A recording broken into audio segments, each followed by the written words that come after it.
Belajar dari Baghdad, ibu kota yang dulunya pernah menjadi pusat intelektual dunia, di mana Baitul Hikmah berdiri megah, menjadi tempat penelitian, diskusi ilmiah, dan pengembangan ilmu pengetahuan, serta menjadi pusat penerjemahan karya-karya filsafat, sains, dan kedokteran dari bahasa Yunani, Persia, dan India ke dalam bahasa Arab.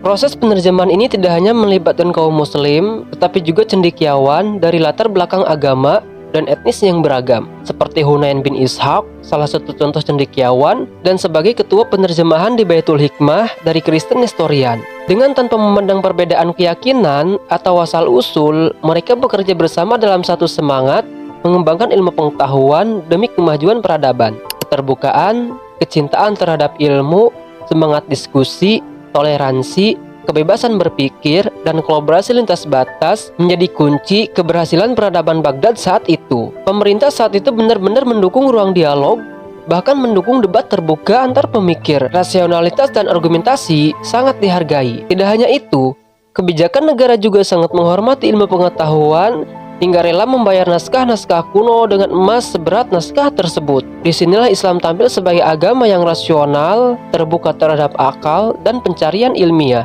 Di tangan para ulama pada masa itu, tidak ada dualisme atau pertentangan antara agama, sains, dan filsafat.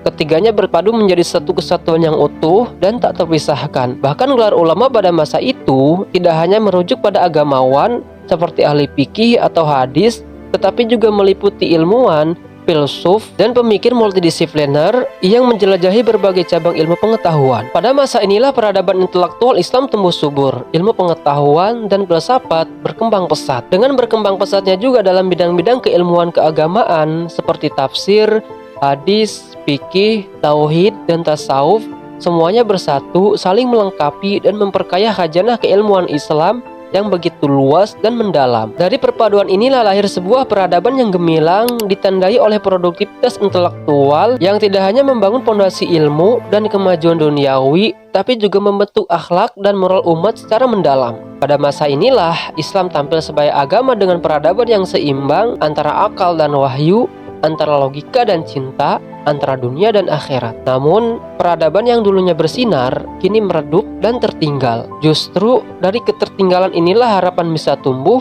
jika kita memilih untuk kembali menyalakan cahaya intelektual dan spiritual dengan cara mencintai agama dan ilmu pengetahuan serta memiliki rasa ingin tahu, kebiasaan mendengar, membaca, dan berpikir bersama. Hal-hal ini yang tampaknya sederhana, namun inilah modal utama untuk mengembalikan kejayaan peradaban.